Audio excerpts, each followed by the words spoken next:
do you see an increasing need for organizations like Brush of Hope? True healing comes with physical healing and mental healing.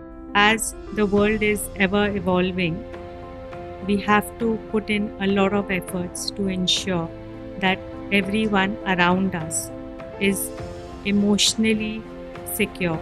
Everyone around us is getting the emotional help that they need.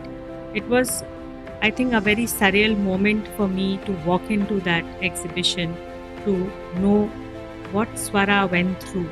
A group of these very super dynamic women, our founders, came together and they together decided to work on this cause. And I think the impact started on that day. Mrs. Shalini Jatia has been spearheading the Pediatric Oncology Cancer Care Center at Tata Memorial Center. It's called Impact Foundation. And with 23 years of experience, she has worked with families of pediatric cancer care patients, like holistically supporting them, which has resulted in a reduction of treatment abandonment rates from over 25% to 2% now. She also plays a role of honorary advisor of the CM's Relief Fund for Government of Maharashtra, and she has been mentoring other NGOs and advocating pediatric cancer care internationally. So she plays a pivotal role in Brush of Hope organization. She ensures the compliance, governance, collaboration, and CSR strategy in the organization, and she makes sure that the initiatives that are planned they they translate into measurable social impact about mental health advocacy, cyber safety, and victim support. So, welcome to the podcast, ma'am. Thank you, Divya. Would you like to share a little bit about your journey in social service? Absolutely. So, actually, that defining moment for me to dedicate my life to service came when I was in grade 8. And I had taken up social, useful, productive work as a subject. And I had an opportunity to go and volunteer in a creche near my school. And just those few hours which I spent in the creche taking care of small children whose parents had gone to work, it gave me immense joy. And it just felt that those moments were the most happy moments for me in school.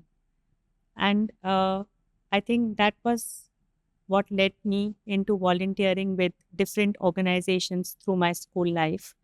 And then once I was in college, I had decided that I want to only get into social service. And now it's been a lifetime doing this. So, you have been immensely working with pediatric cancer care patients. So, it is an emotionally charged environment, right? So, how have you developed those emotional qualities to be resilient in the face of whatever the patients are sharing with you and offering them emotional support throughout their treatment?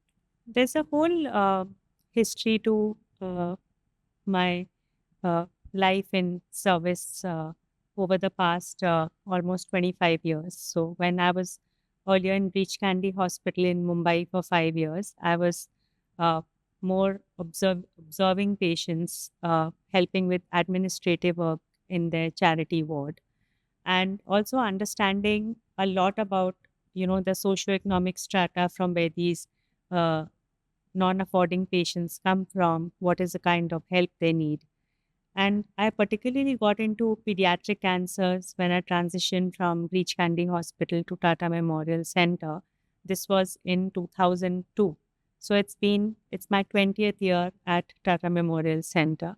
And it's been absolutely beautiful, this whole journey of 20 years. And I give very little to service, and what I get from it is far, far more. The question that you asked about how does resilience come to working with small children? So I get into lows even today. uh, when we lose a child to cancer. And I don't think that that is something that I'll ever be able to overcome. But this empathy is what teaches me to be more compassionate about the work that I am doing.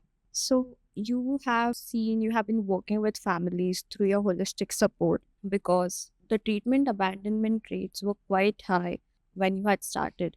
And you introduced this program which led to better medical care and them not abandoning it as much due to financial constraints or the pain points that you had recognized through your research. So, in these 20 years, how important do you think that emotional support is in this entire process, along with medical care? So, when we talk about treatment to a child with cancer, actually, we are not just addressing the child, we are addressing the entire family.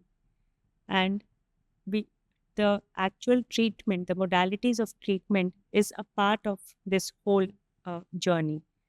This consists of their mental help, uh, the actual physical help of where they're going to be, the logistics, uh, and a lot of work has to be done on that. Uh, Even the pre-treatment and the post-treatment care is equally important. That's where this word holistic comes from. So when we started the foundation in 2010, it was to make sure that we take care of every aspect of their journey of cancer. And that's how we put together this very strategic and holistic program. So, as things have become digital now, young people spend most of their time on social media. Even in organizations, we do digital meetings and everything. So, do you see an increasing need for organizations like Brush of Hope that focus on cyberbullying and cyber safety for emotional well being in the future? True healing comes with physical healing and mental healing. So, as the world is ever evolving, we have to put in a lot of efforts to ensure that everyone around us is emotionally secure. Everyone around us is getting the emotional help that they need. And particularly because we are into this whole cause of cybercrime and non financial cyber frauds, we have to all the more ensure that we put in a lot of our energy, our minds, and our resources into ensuring uh, the mental well being of our staff, of all our victims, and ensure that we take care of the entire healing as one whole. So, you have been an advisor to Brush of Hope. So, how has that journey been for you? So first of all, I'm most happy, and I think it's been an honor to be an advisor to the Brush of Hope. I got associated with Brush of Hope in I think March of 24 when they had the first exhibition. I think Swara, it was her first death anniversary when Mrs. Sheetal Gagrani put together this exhibition, and it was, I think, a very surreal moment for me to walk into that exhibition, to know what Swara went through and how that pain that Dr. Gagrani and the entire family went through, how they transformed it into this initiative that nobody else should be ever having to go through that pain. And if they do, then what is the solutions which are available? So I think that first interaction with Dr. Gagrani was most beautiful. And then I was always in the field of medical health, but I reached out to her and I asked her how I can help. And because I was already mentoring NGOs, I wanted to see if I could be a fit, into helping a brush of hope for their compliance, for their governance, and for their fundraising and all other aspects of, how to run the NGO. And that's how the whole journey began. And here we are already, I think, 26 months into Brush of Hope, and with all the phenomenal work that has happened in the past 2.5 years. So, what kind of impact are you expecting on an organization like Brush of Hope to make in the coming years? So, first of all, I think the impact of Brush of Hope started when a group of these very super dynamic women, our founders, came together, and they together decided to work on this cause. And I think the impact started on that day. And that was when the organization was registered in March of 2024. And then the team became big, and that whole process of getting advisors and well wishers, and that's how the whole family of Brush of Hope was made.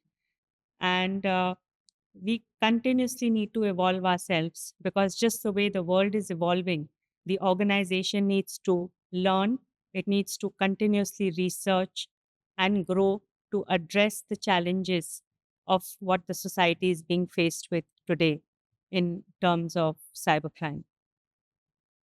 Most of the students, mostly the population of adolescents and teenagers, they spend much of their time on social media. And when we come across cases like cyberbullying, people hesitate to speak up immediately or, even ask for help. So, how can an organization like Brush of Hope can provide emotional support, and what is the importance of emotional ecosystems in the victim's life? So when Brush of Hope uh, was getting formed, and when we started doing that preliminary research phase of the organization, I think that was very, very critical, because there aren't too many organizations in India or across the world.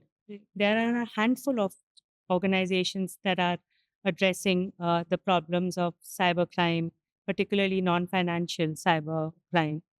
And it was a very long phase for us, but it was very intense, because I think a lot of research happened with whatever information was available, whatever policies were available, which was made by the policymakers of our country and even worldwide.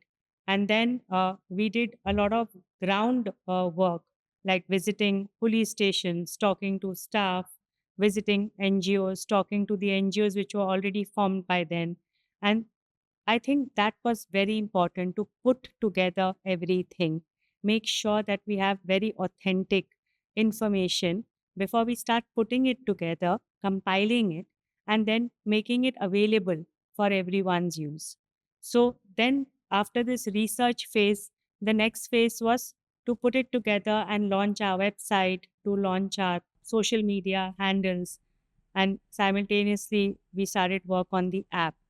So I think that there are several components of our organization. And I think the base of it is authentic information, and that we are continuously spreading. So, I believe, like through the app, and you have the helpline as well, we are trying to reach out uh, to as many people as we can, especially I believe through schools and colleges and workshops, so that most of the youth can have an idea and get an idea that they can reach out to help if something like this happens. And since we are especially focusing on the cyberbullying aspect of it, as you said, that there are not many organizations that are doing that. And right now in India, I believe Brush of Hope is the only organization that like focuses on cyberbullying, right? So, you have been working with families and you do work with children, although the setting is more of pediatric cancer. But do you think in your interactions, in your research, that society still kind of underestimates the impact of emotional support? I think that First of all, the society at large, all age groups are a lot on social media, on their smartphones. Uh, a lot of people are spending a lot of time online on websites.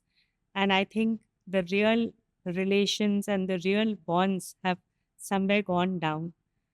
Because of this change, I think even the real communication and trust that family members build and what used to happen in olden times, there's been a shift in that. And because of this, I think people are spending more and more time in their own loneliness and finding friends online. And this is how all, I think, all the cyber crime and all the non-financial cyber frauds that we are hearing, all of this has been, it's rising because of this. This is our problem, the society's problem. Now, I'm seeing this even in my hospital setup that when children are very, very young, the parents are giving them smartphones. So we actually have notices in our OPD saying that parents should not give smartphones to their children.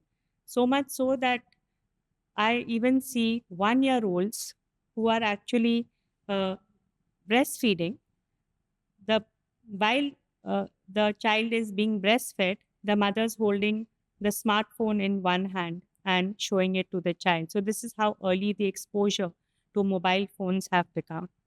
And I think free access to all these different sites and you know uh, non-parental uh, I think access to every social media handle. I think this is what has led to the whole age of uh, getting more and more indulged into uh, all of this. Yeah, it's seen that when children don't get that communication from their own parents, because now everyone is busy with their work and they have other commitments as well. So sometimes in, like how in old times, we would share everything with our parents the moment we used to come home from school, like this happened, that happened. And nowadays we do see that parents don't have time because of their own work, but even children slowly kind of move away from, like, okay, there is no one to listen, so maybe I'll just go on social media, my friends will listen to me. And I believe that's why they are shifting to phone, and like there is a dependency on being how socially active you are, but it's on phone and not really amongst people. Yeah. So, couple of years, I think back, I was working with another NGO. They had made modules on prevention of child sexual abuse. So maybe 20, 25 years back, a lot of organizations were working on that. And that was a topic which was the need of the hour. And I think that in the last couple of years, the new need of the hour is to have organizations such as Brush of Hope working on cybercrime. And one thing is to give help to somebody who's already a victim.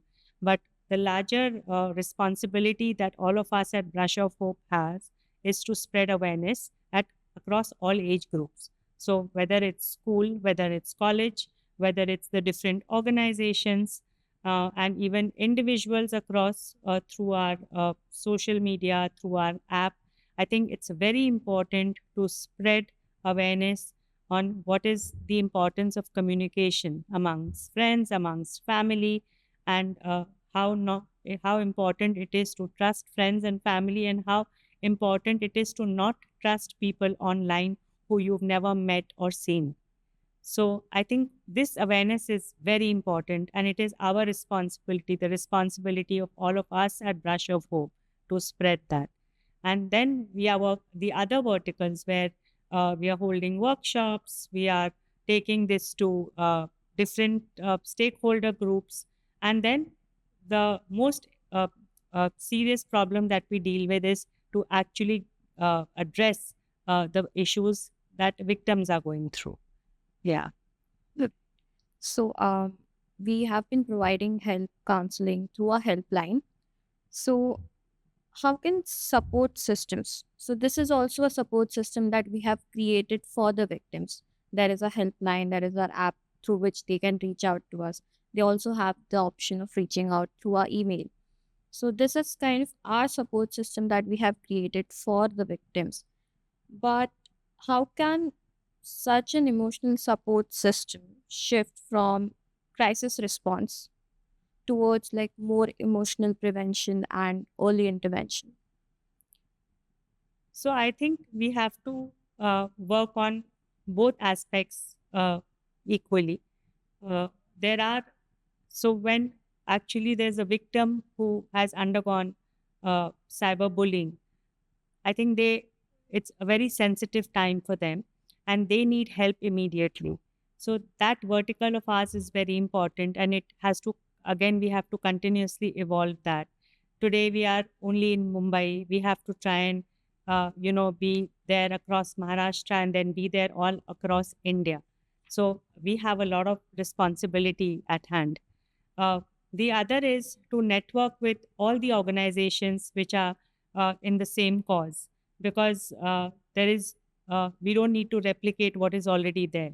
So maybe if there are a couple of states which already has this program, so how can we partner with them and share our best practices? That's very important. So this is one side where we are addressing the victims, and also to understand how the laws are also evolving around cybercrime.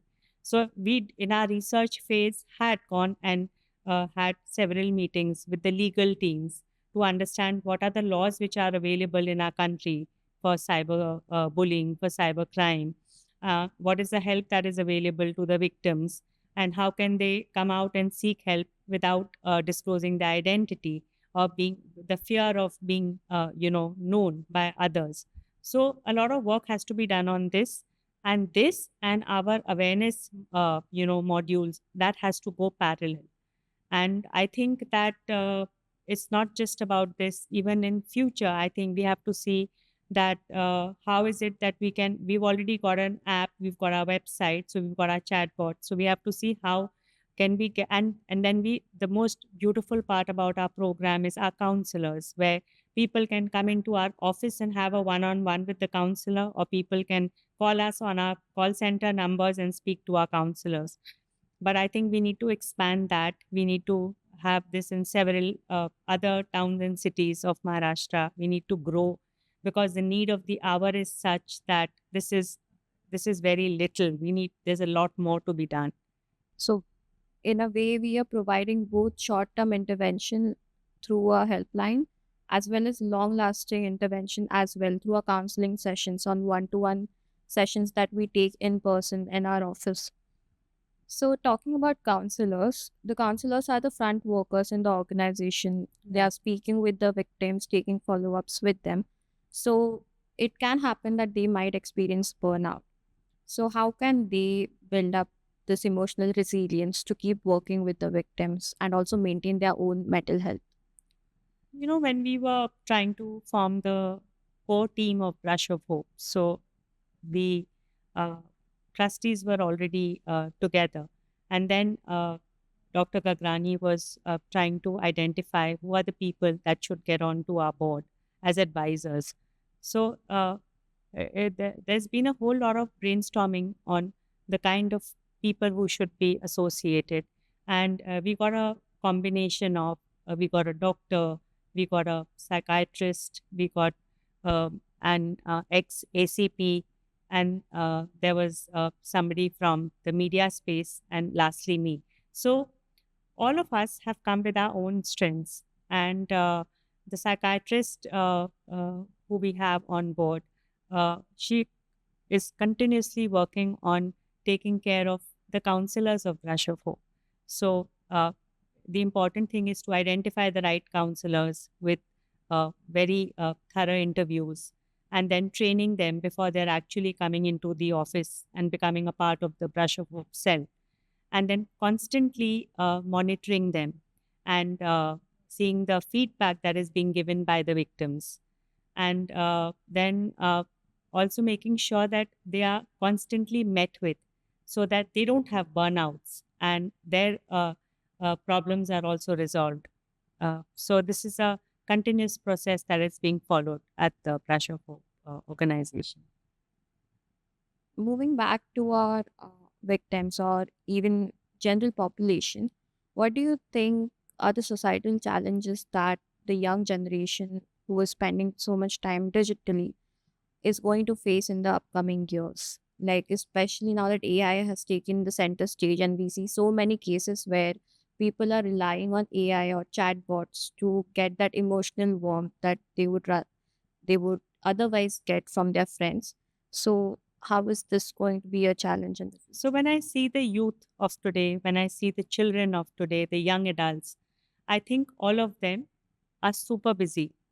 But in the midst of all the uh, being busy, attitude of theirs, I think they are all also getting more and more lonely, and that is happening because of uh, spending more time to themselves, spending a lot more time on their their phones online, rather than actually having different avenues of communicating with, being with family, being with friends, spending more time together with people, building better connections. So this is a problem, and we all need to address this. And when it comes to addressing a problem, the problem cannot just be addressed by the Brush of Hope team. This is a problem where every single stakeholder of society needs to come together. So whether it's uh, the government, whether it's your policymakers, whether it's the organizations such as Brush of Hope, whether it's all uh, the society at large, the civil society. So every single stakeholder needs to come together to address the problem of cybercrime. So, as Brush of Hope is working with cyberbullying now and providing the emotional support system, what kind of positive change are you expecting to see? So I think that if we see the number of individual counseling sessions that we've had since the time we started our counseling set, it's a phenomenal number. And I think several hundreds of victims have been, given help, timely help, and quality help. And that whole faith and trust in the organization is growing. There's more awareness, and more people are contacting us. So we need to, I think, reach out, as I said earlier, to many more people. So I think that impact will come in the number of calls that we get, the number of people who reach out, the actual counseling sessions that we are able to give. And I also feel that there is a little bit of hesitation when today it comes to us getting testimonials from victims or positive stories, because there's that whole stigma, in the people, that they cannot come out and talk about the problems that they've gone through. And I think that I want to see a world where if a person has gone through this, they should have the confidence to come out and say that, yes, I was a victim of cybercrime. I got timely help, I got quality help, and I'm out of it. And I want to share my story so that with my story, many more such victims get strength. So that is the impact that I want to see in Russia. That's an actually strong message. Like, it takes plenty of courage for someone to come forward and proudly say that I have been through this and I have managed it very well with the help of the support system, their family, and the organization as well. So, to conclude, through your journey throughout healthcare and now Brush of Hope, what is the one thing that you would like to share with the audience that they should keep in mind? So I want to give this message to everyone at large, that hope is very important. But this hope can become more strong if the victim is not in this alone. So, all of us need to stand together with the victim, because then that hope will only magnify and the victim will get better help and better confidence. Thank you, ma'am, for joining us for the podcast. It was an honor to have you here. Thank you, Divya. It's been a pleasure serving as an advisor on the Brush of Hope board, and I shall always continue to ensure that I give time and that we are able to make a huge impact in the coming months and years. Definitely. Thank you.